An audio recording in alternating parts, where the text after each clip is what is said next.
Hello, welcome everybody to our BG5 Live. It is October 6th today, and today is episode 73 already. And we are with 3 of the team. So before I start, because last week I did it at the end, Karen is not here because she is on a trip and actually flying back now from her trip. We will see her next week again, and she had a well-deserved little holiday with her mom and family, so wonderful. So today we're going to talk about trait 48, and the title of today is A Taste for Action or Not. So we'll dive into that, what it means, and what kind of background frequency we have this week and especially today. But before we get started, let's say hello to our panel. So hello, welcome Chris from your sunny room. Hi, yeah, welcome everyone. Super glad you're here. I noticed a couple of my students, you're going to recognize this trait today. So. We just talked about it in class. You do funny to me too, and you actually are one day before me. I teach tomorrow the same class. Oh, cool! Awesome. We'll give you some examples to use, right? Yeah, exactly. So I will say just go to BG5 Live, and let us stop here. Yeah, exactly. So hi, welcome Rob as well. Hey everybody, glad to be here. Yeah, and today welcome to the conversation. Just in an ordinary living room, not in the theater anymore. Yeah, you know, I like to change it up, and this was the flavor of the day, so. Yes, the taste of today. Yeah. Wonderful, wonderful. Welcome. Alrighty, so let's dive in, and we are now journeying throh duality. As we were the last couple of weeks or month actually of September also, and we're now in October and traveling through the survival instinct, all of the traits. So last week we took a look at correction, an instinct for imperfection and correction, and today we are diving in deep in the deep well of instinctual knowing, wisdom, sorry, not knowing, wisdom. In the 48. And next week we will have intuitive insight, a deep instinctive attunement to sound. And then we'll go to continuity, an instinct for what can be transformed, and values, an instinct for integrity of laws, and the game player, an instinct for the struggles worth fighting for, and the last one, alertness, an instinct for what is beneficial for a group. And actually what is interesting about the transits of today, so we finally got rid of the caution. No, so the 2212 is moved out, the full strength, but the 48 is defined, but actually the full strength is defined because also, I believe, I circled it, the 16 is defined in the driving force, so we have the strength of talent, so we have both sides actually in the background frequency, and we also have another strength, so a forceful power of something we will talk about in a few, or actually at the end of October, beginning of November, the alertness, an instinct for what is beneficial to a group. So it is taste and smell that we have activated in the background frequency. Anything any of you two would like to add here to what you see in the transit of today? Not yet. Not yet. Well, Chris will do a lot because they just had a go at it today in class. So we in the little sharing before we got live, she shared that she will share a lot. So wonderful. And what was the other thing I wanted to say here? Oh yeah. So what I will do today is also a little explanation on what this means, or actually when we get to the quality of today. Oh, well, we start at the end. Way to recognize for your depth, and then potential solutions can emerge naturally for evaluating, perfecting, and mentoring the skills of others. So you have a deep well, right, of wisdom, but actually the wisdom is there to mentor the skills of others, and the skills are on the other side. That's the 16. So you have a deep well of instinctual wisdom and knowledge just waiting to be shared. Your depth allows you to bring logical and workable solutions to the problems of society.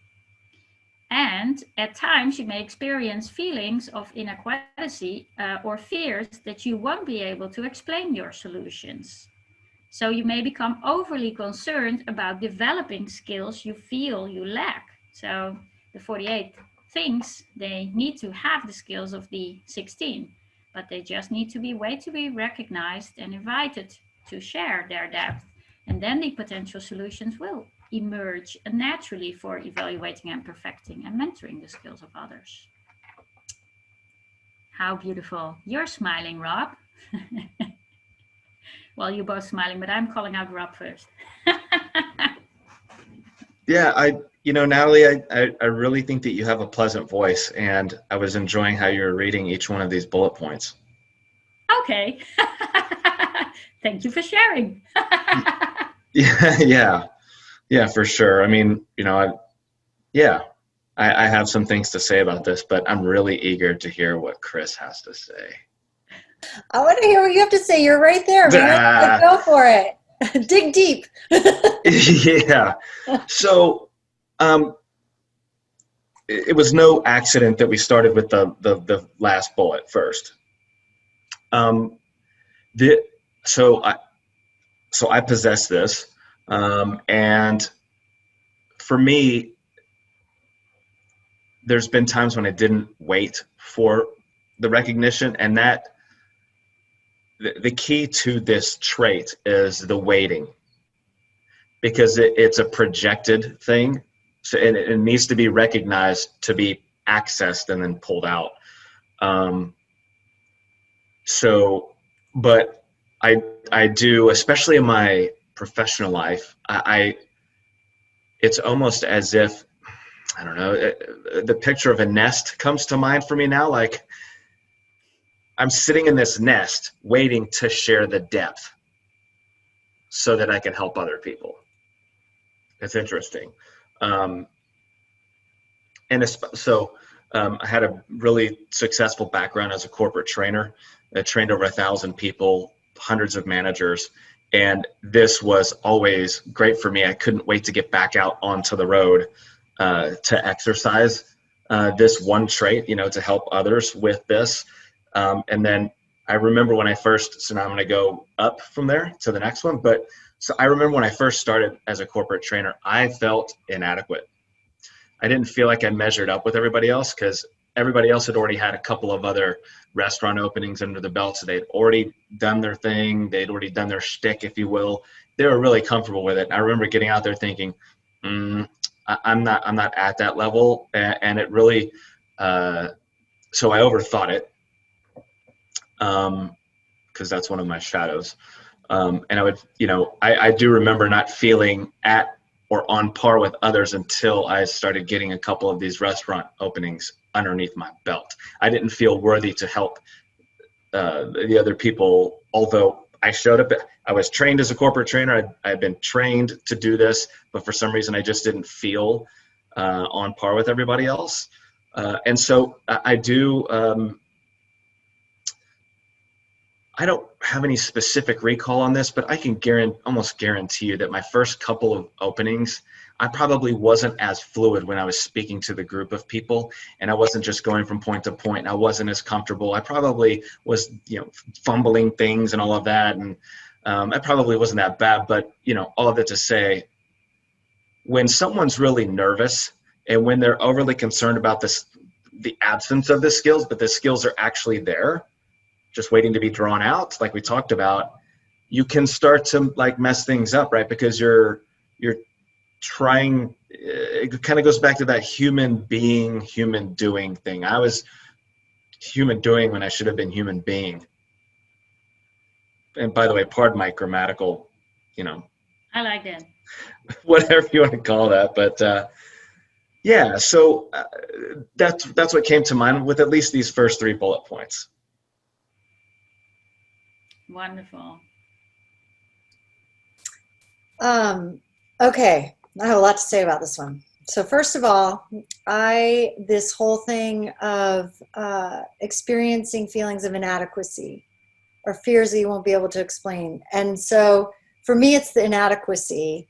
Um, and so which has led me in a lot of ways, right? The gift of that has led me to have a lot of certifications. So that has both enriched the depth of information that is in my well, but also has been a distraction, right? That inadequacy is sort of like, do I really need another certification? Of course, my mind is like, yes, of course you do.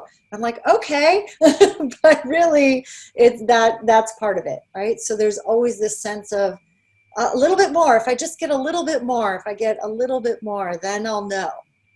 But what's interesting about this one, if anybody's ever played Trivial Pursuit or any kind of game, or even on a test where you're answering questions like really fast, and they just ask the question and you blurt out the first answer. I mean, I have pulled, I literally, and I excuse my French, but I'll pull stuff out of my ass. I'm like, I have no idea where that came from. That's the 48.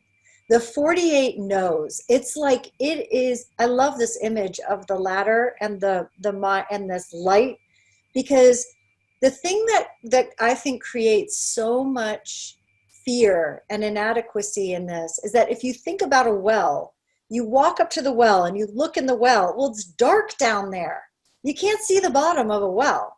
It's like, is there anything down there? I don't know. Like what's going, if I put a bucket down there, will something come up? Will it be dry? Will it be filled with something weird and yucky and nasty? Well, like, what is down there? And so we have this inadequacy that, what if the bucket gets dropped down there and nothing comes out? What if I don't know? And so that inadequacy can get us in our mind. But I've been playing with this for a long time and learning to work with it. So now what happens is that anytime that I start to feel that inadequacy, I'm like, I don't even know what I'm capable of. Like, just stand back.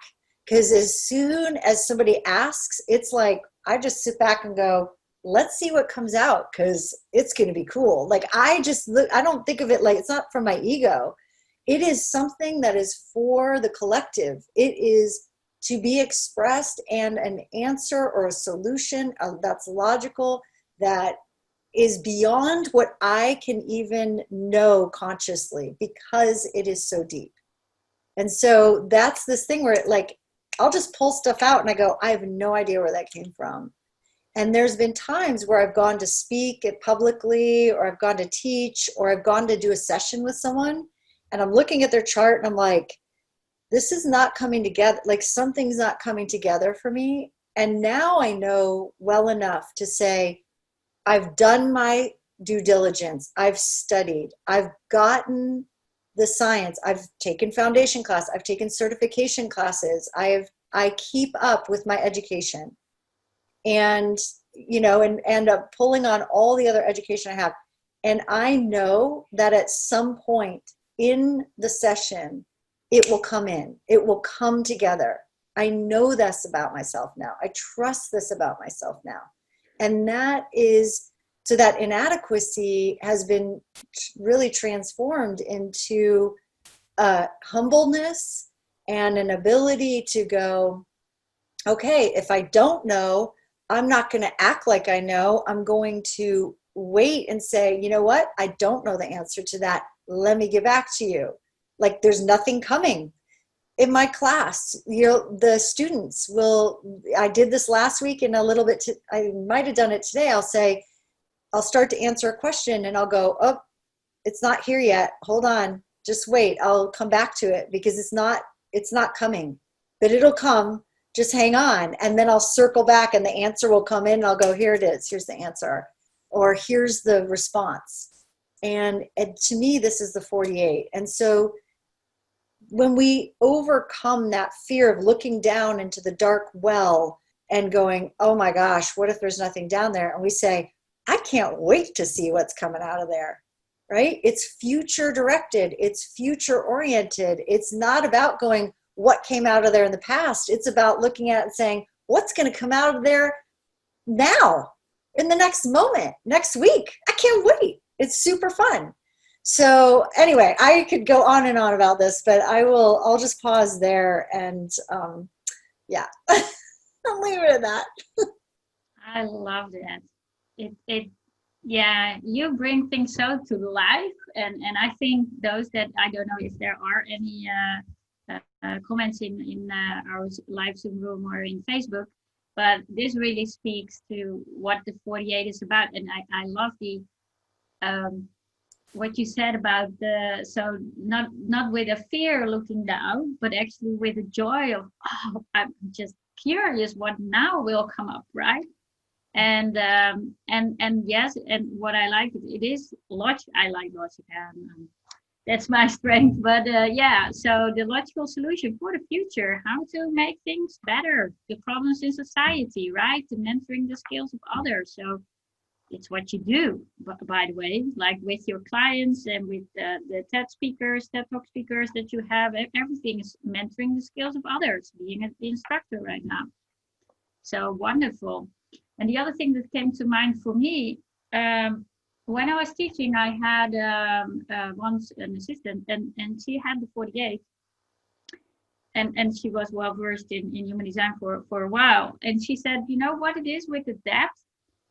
It is also about knowing the depth, and then knowing how to bring it to the surface in a real simple, practical way. Or yeah, I say practical because I'm practical, but that's also what you do, Chris. That's also and what I see you do. Like there is this, like for instance in teaching, right? And we all experience this also, and when we start learning about BG5, you want to share everything about what you know in the design, right?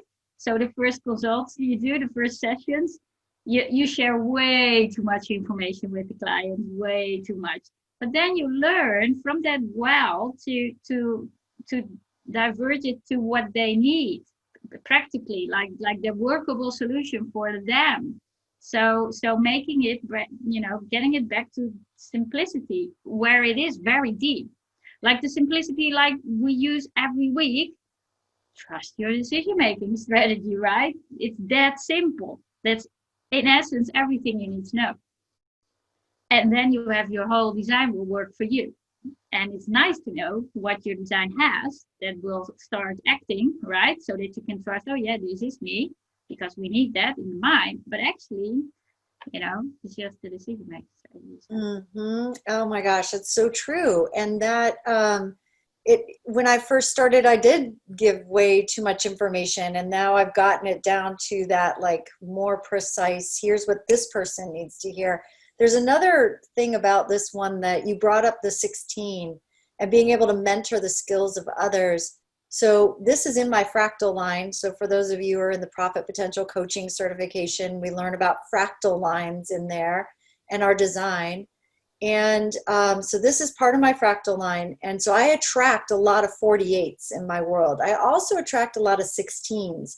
And one of the things that I've come to understand about this trait is that when people come to me and they say, hey, I have this business idea, or I want to do something different in my business, and I can look at their design and go, yeah, this is what I say. I say, yes, your idea has legs.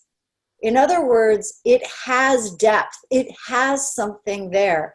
You can build on this, or look at it and go, and it's rare that this happens, but I have had it happen, where I look at it, I'm like, you know what? That idea is kind of 10 years ago. Like, you need to get into this time that's a little more relevant. Like, people have been talking about that for a long, long time.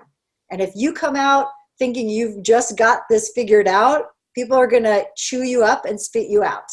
And I'm that bold with my people. I'm like, let's look at your design and see what the next big idea that's yours is, not something else. Like, because if this is collective and you're bringing it out into the world, we got to see if it has legs or not.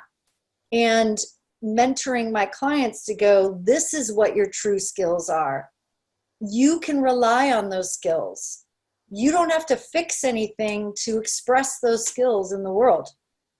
And again, it doesn't even necessarily mean that they have to have the 16 or the 48. It's that stuff comes up in the sessions, but I think it's the 48 that it's part of it. There's other things that are going on in design, but I think that's a big part of it. Does that make sense to you guys? Yeah. How that works? Yeah.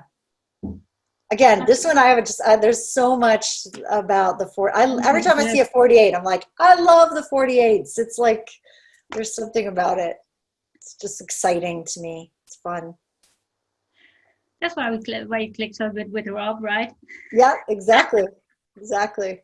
All right, let's go to the quality of today. So it is a fifth line quality, and that's the messenger. So universalize the practical solution, right? So it is about taking action. So the elevation is a taste for action, the natural urge to apply energy to action. And then the challenge is insecurity with one's depth that can fail to take action, an over-reliance on the need for protection that in times of social renewal is obsessed with the details of planning at the expense of action. So actually, I kind of like the image, like taking action in the mind, right? Because that's more or less what for me, what the challenge speaks to.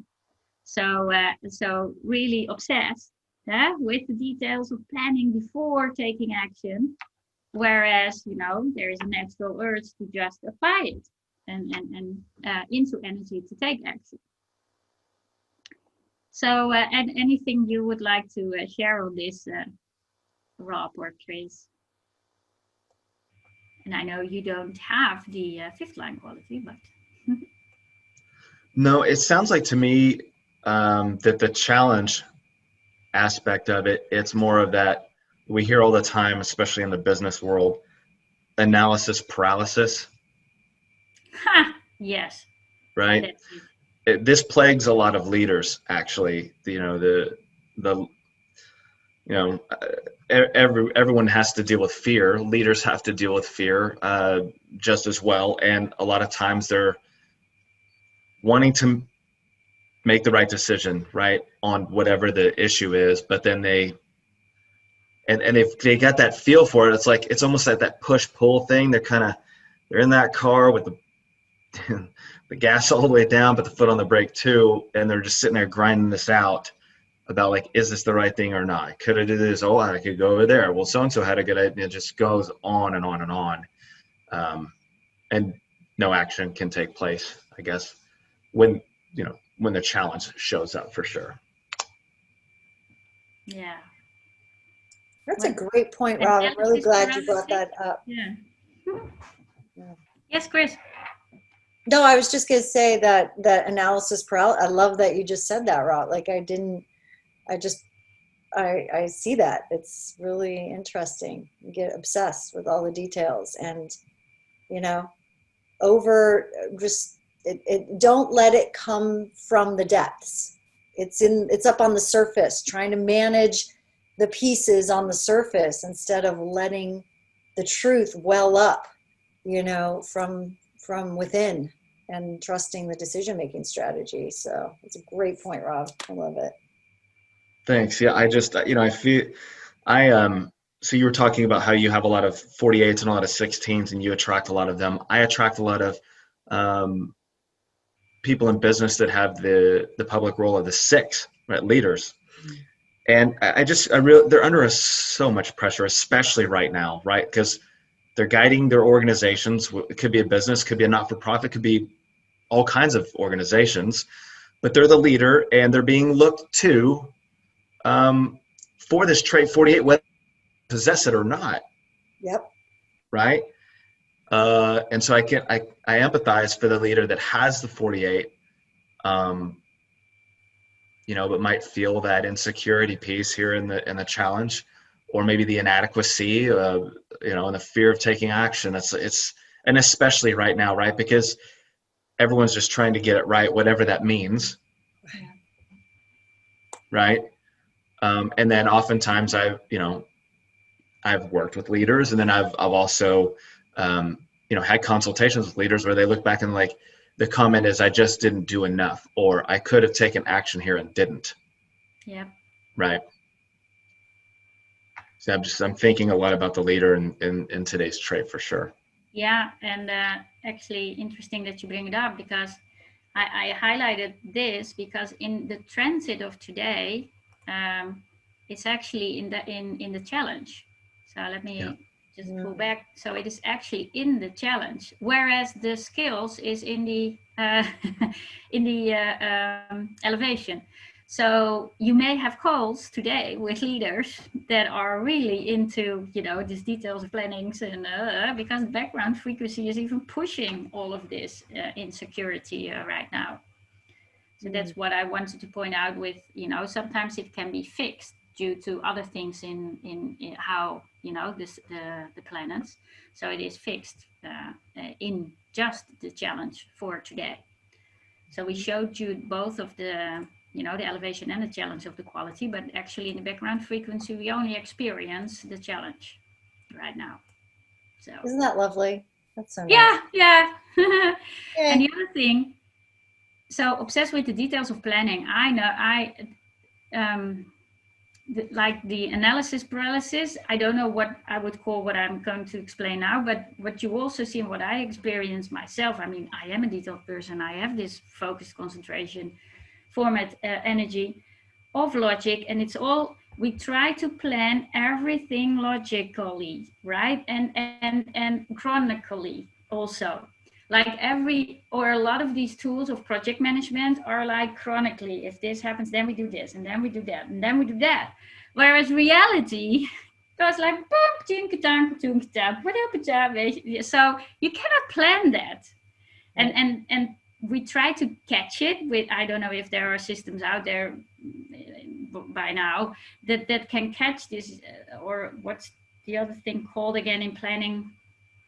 That you do it more organically, like, and then it may go in a direction that you couldn't have planned for, right?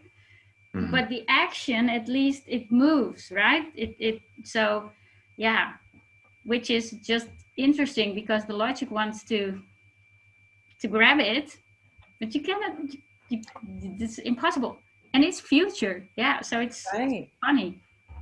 Well, it's also, because it's right there in survival instinct, it's instinctual and has some intuitive pieces to it as well. The 48 does, where the 16 is a little bit more in the skills and the like actual, can you do this thing? The 48 has this kind of intuitive ability to tap into what the future possibilities are in a way.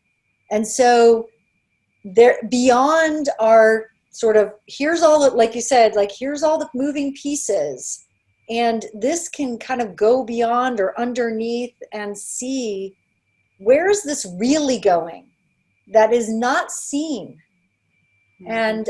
And that if somebody's very uncomfortable with that, then they would be like, no, I have to see it all laid out. And it's like, yeah, there is a logic to all of this. And there's a logic to intuition and instinct. It seems random, but it's not really. So there's a logic to instinct. I love that. That's one we could talk about a lot more. But yeah, actually it is, right? So the logical, so the collective logical stream of experimental is through instinct, whereas the experiential is through emotions, is on the other side. So funny, never thought of that. Like that. Alrighty, shall we move on to the celebrity of today? I have an interesting one again. It's not a movie star, but I need to get my slides. There we go. He's actually a cellist, and he's quite famous. I didn't know him, but he has performed for President Dwight Eisenhower and John F. Kennedy at age 7 already. He's playing at, the biggest, greatest, whatever. When I scroll through, there's so much you cannot even imagine. So he's a French-American classic cellist. Fascination with the music of various cultures and the ways that music can be blended together. So, talking about, the potential and doing things differently, right? He wanted to play the double bass, but he liked the size of, because he liked the size of the instrument, but chose to do the cello because it is a compromise between the viola. I didn't even know. I thought they misspelled it for violin. It is actually an instrument. Sorry, guys, for those of you that are very well versed in instrument, but it is a beautiful, string instrument as well. So, which he had previously played. I talked it. So he won several Grammy Awards and was honored with the National Medal of Arts in 2001. And he was given the Presidential Medal of Freedom in 2011.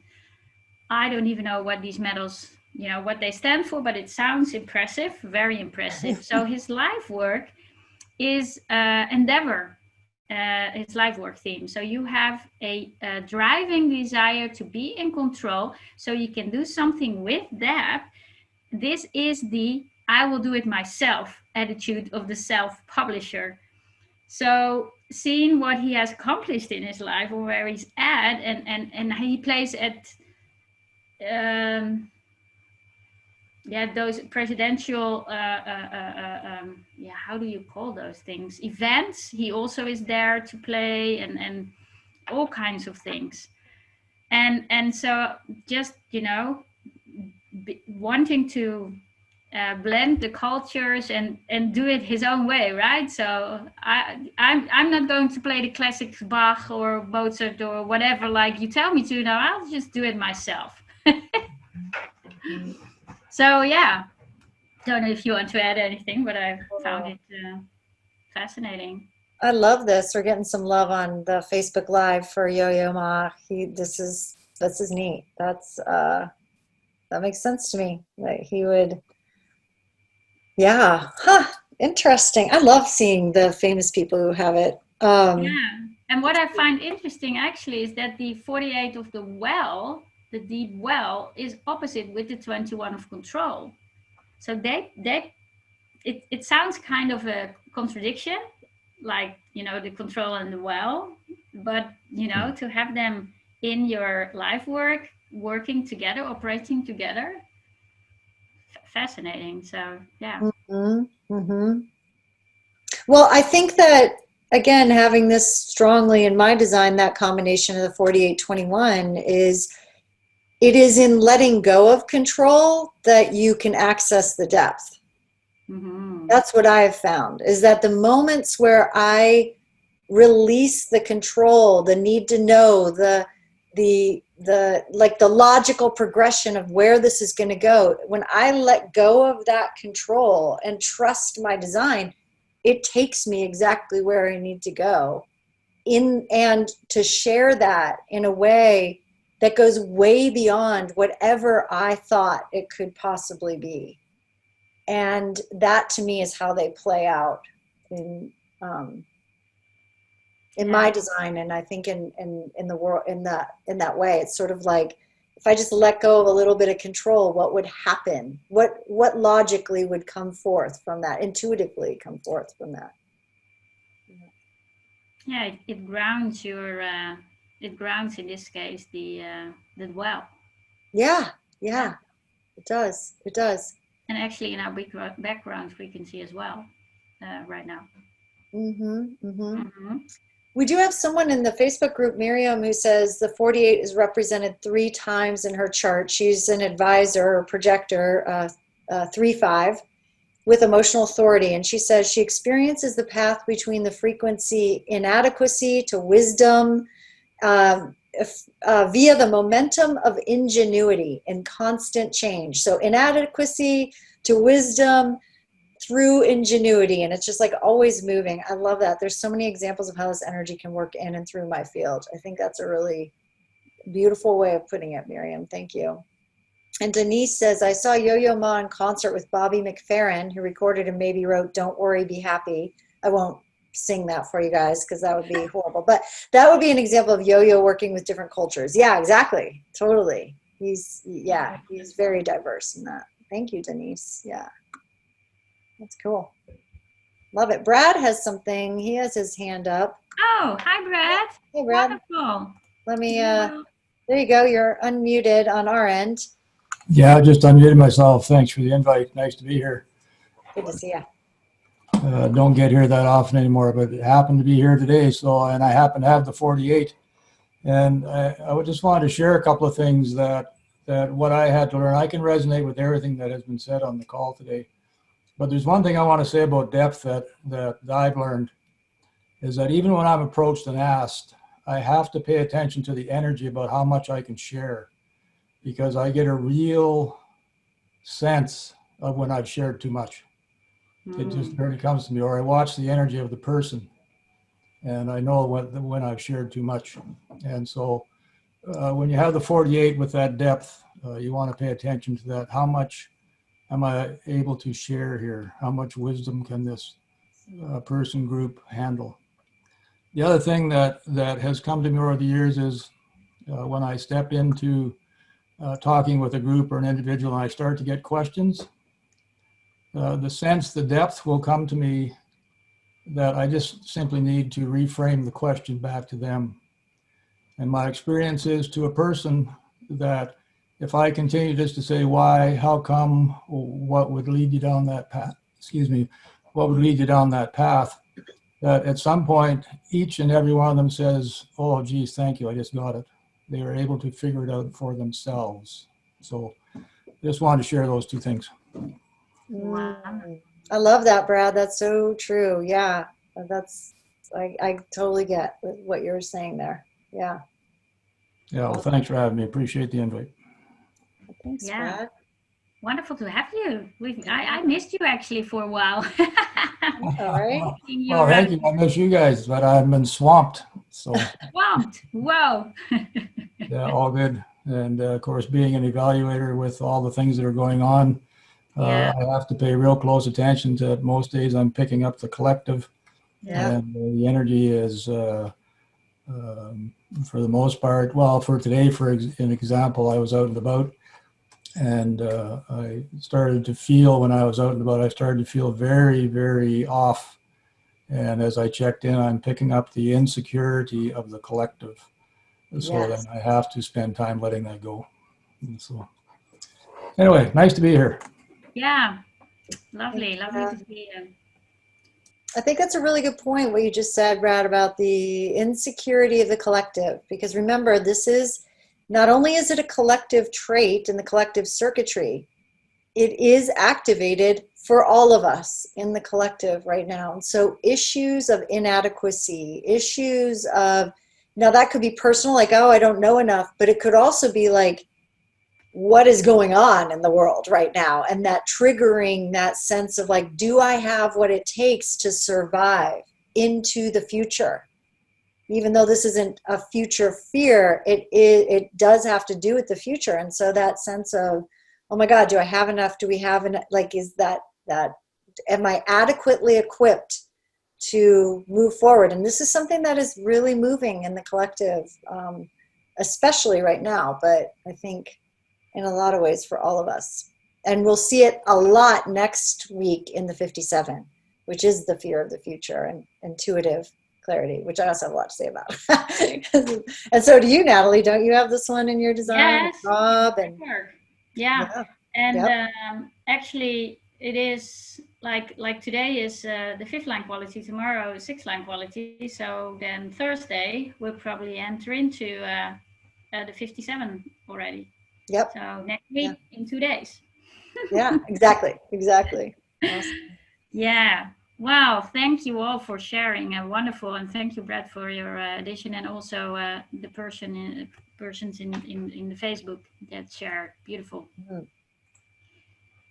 So wrapping things up, you can get your free report and visit on our website if you are new to this information and want to figure out your own design and what type you are and what career type you are, what your decision-making strategy is.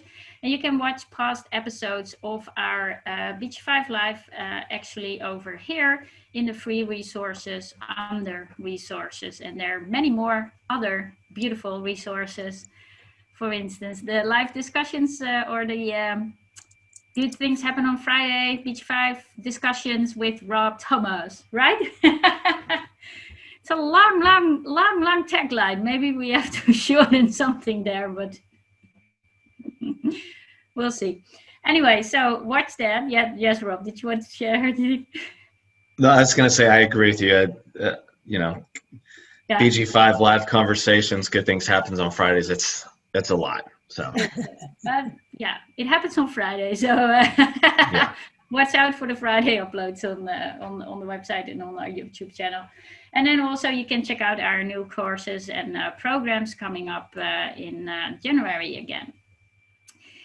So all of the courses now have started for this semester. All right, so any last words of wisdom that you would like to share from your wells? Yes, go ahead. Yeah, who? Yeah. You go first. Yeah. All I would encourage everybody to do is to take a look back at this conversation and the depth that was provided. It was right there. It was a wellspring. And Brad, the way that he communicated everything was just very, very eloquent. And then I, pay attention to what Chris said as well about what's happening currently in the environment. Yeah. Mm-hmm. Thank you. Yeah, I just want to say Miriam had a little note here. She says, Chris, I'm fully referring to what you shared about letting go of control and trusting your design and opening up to receiving universal wisdom. It's not uncommon for it to feel as if I serve as a channel. Preparations for meetings, clients, lectures, etc. are always a bit daring. Basically, there's no more ultimate way for me to approach a task or encounter prepared than relaxed and trusting myself. Much love and thanks to all of you. So I just want to pass on that thank you from Miriam. Thank you, Miriam. Exactly. That is so true. Like when we really, and this goes for really any aspect of our design, whether that's the 48 or it's like settling in and trusting our design. It does us, not the other way around. And so the more that we can settle in and trust and notice that, right now, notice the inadequacies, notice where you're doing the, analysis paralysis for the next couple days, notice those things, but how can you surrender and trust a little bit more about what you do know? You know a lot more than you think you do. And this trait, I believe, allows us to access that everywhere in the design, not just in the 48. So, yeah. Yeah. And I actually like to also, how do you say that? Take back a little bit of what Brad said, that feeling the fear and anxiety in the collective right now, right? So that is something we will experience in the month of October, since we are traveling through the survival instinct and all of this energy is activated in the background frequency. So it will heighten, or how would I call that? So if you are sensitive to that, just breathe and observe and know it is not you, or try to discern if it's you or the collective. And if you find that difficult in the moment, try to get in a space where you are on your own and then discern if it's yours or of the collective. So yeah, and also know we will survive. So no matter what, it's a challenging time, but we will get through this and we will survive. It's we know this by design. No, that's I cannot say that, but I cannot claim that, but I do trust it. Yes. So, alrighty. Well, thank you all for being here and for sharing. Beautiful, as we are in the sharing collective trade of today. And have a wonderful week, and just observe and stay true to yourself and trust your decision-making strategy. And then we will see you all next week with the 57. All right. Bye-bye. Bye, everyone. Bye, everyone.